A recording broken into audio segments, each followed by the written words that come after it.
Hello. Once again, I welcome you to another of our broadcasts on Tropical People and Places television. So today we have a very special guest with us. And so we're going to be reflecting on the state of Africans in the diaspora and in continental Africa. So today our guest is Richard Edwin, and we are going to discuss topics relating to the state of black people in Africa and the diaspora.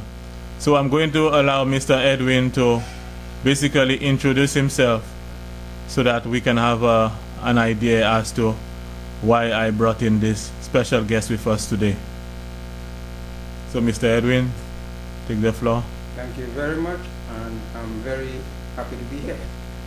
I was born in the area. I grew up in the Mabuya Valley up to about 20, when I was in my 20s.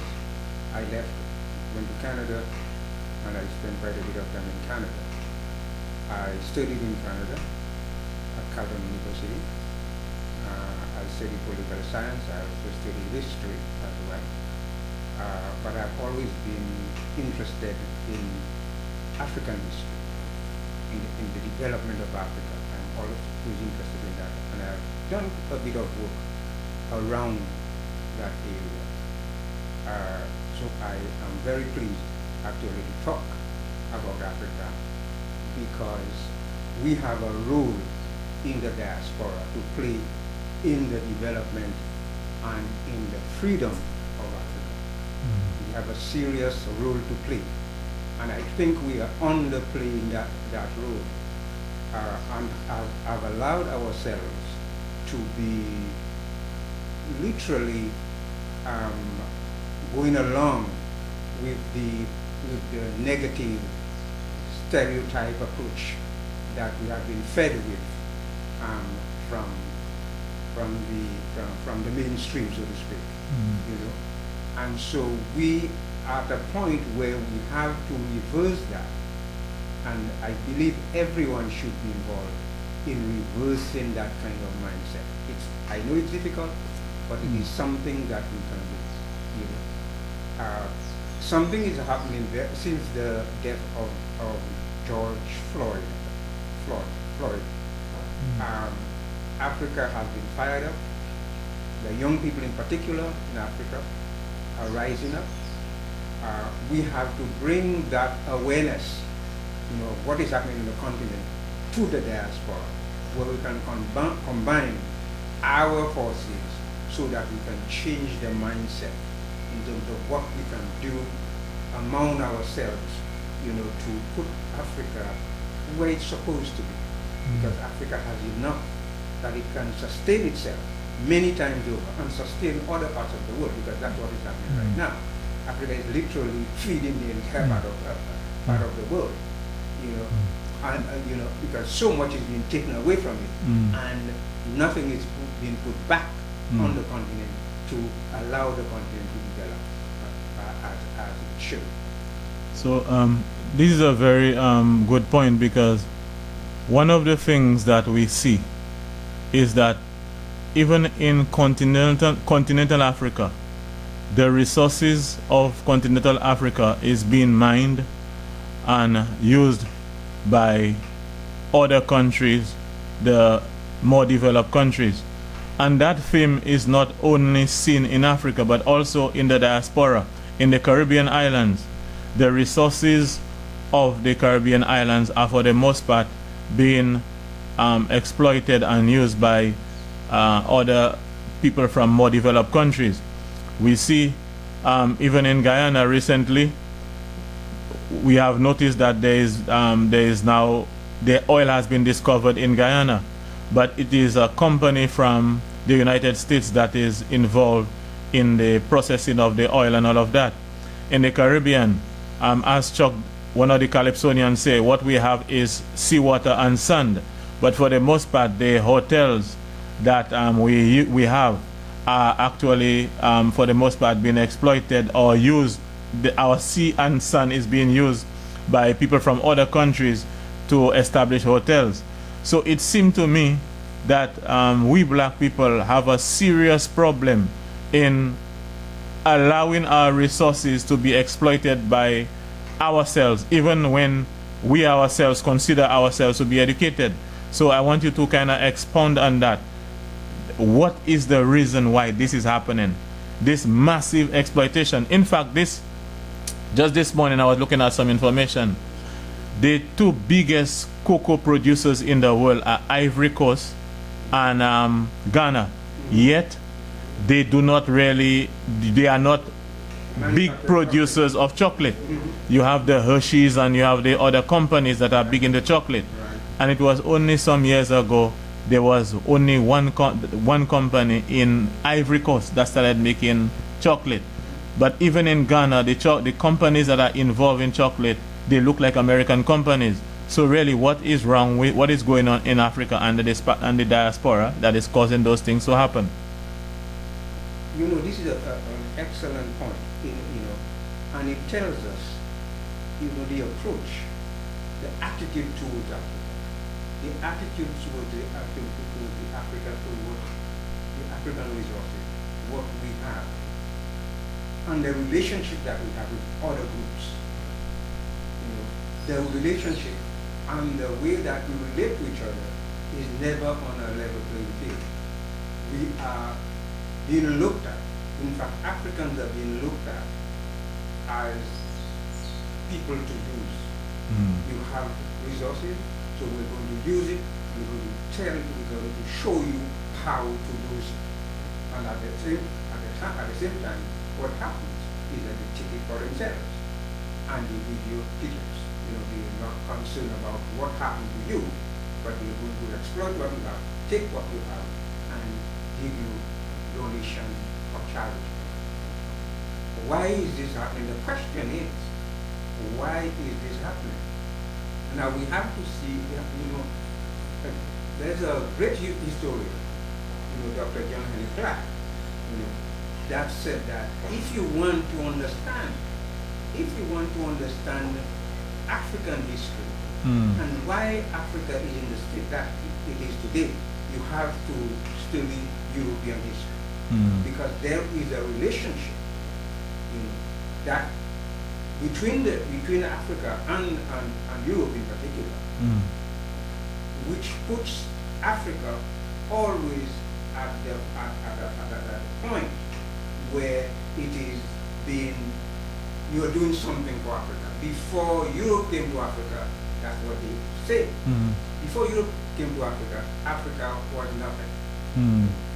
And therefore, they're always there as if to help Africa. But by same token, what has happened over the years is that we have taken everything from Africa and ensure that the development of Africa does not move forward and stay in the same situation that it is. So this is very important. We have to look at Africa, and one of the things that we have, one of the events in Europe that we have to look at, very critical to Africa, is the Berlin Conference. Very, very critical because it tells you everything about what Africa is today.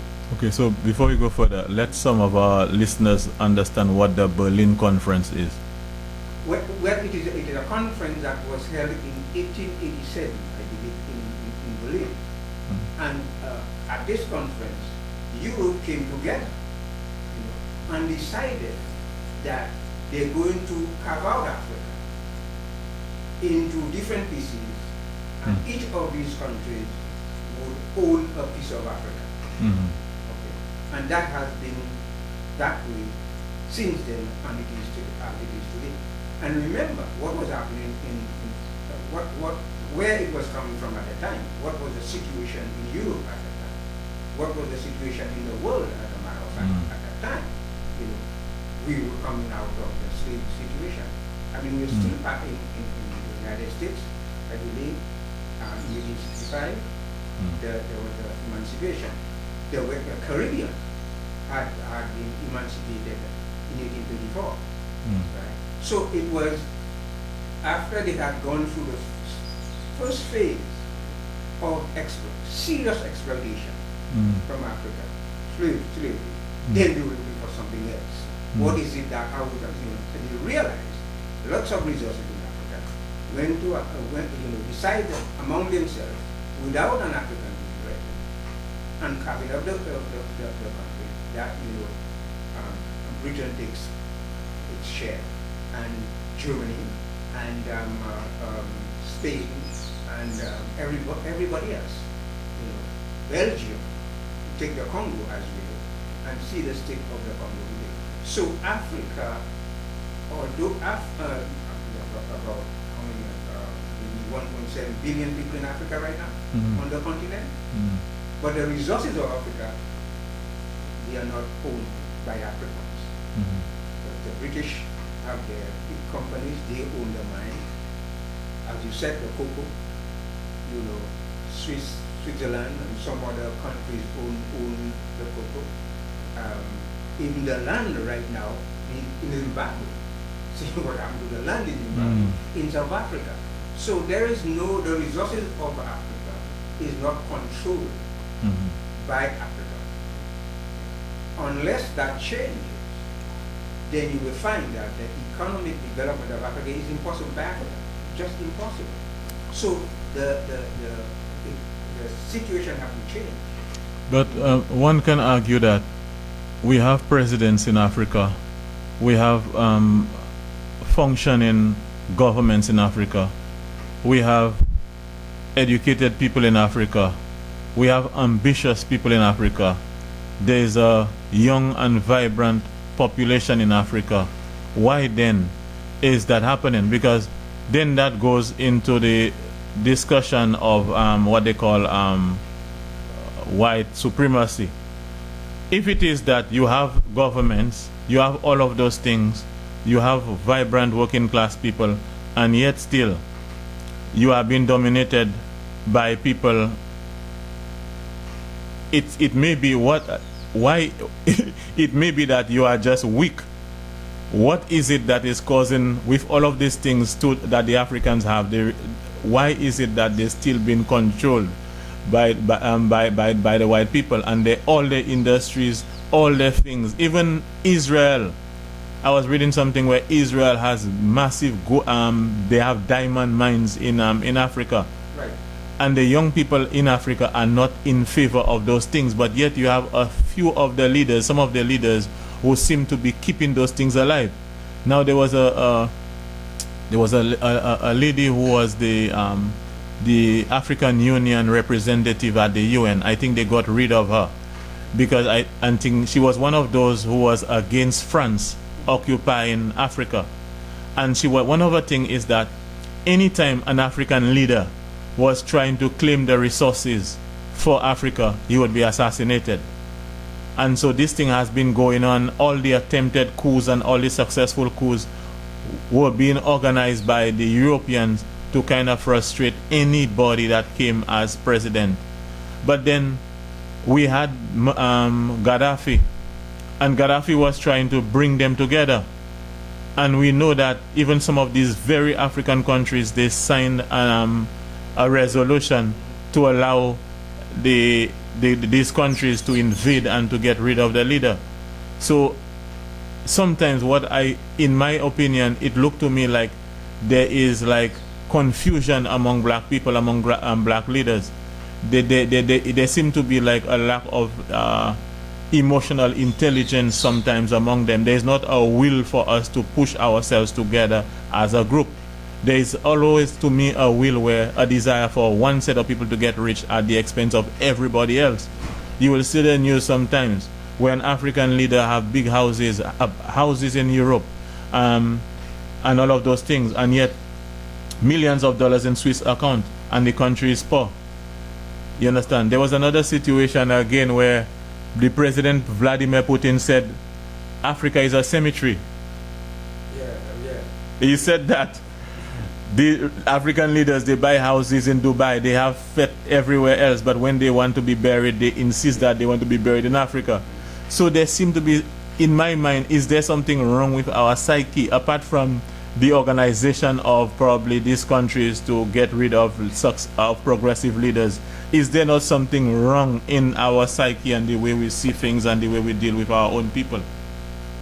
You know, that tells you quite a lot in terms of what you're saying with respect to the weak leaders, because that's what is allowed. The strong ones are assassinated, eliminated, and the weak ones, you know, that will do, will, you know, they will keep around and give them the kind of thing. But what we have to do, we have to go to the foundation upon which, you know, Africa is built.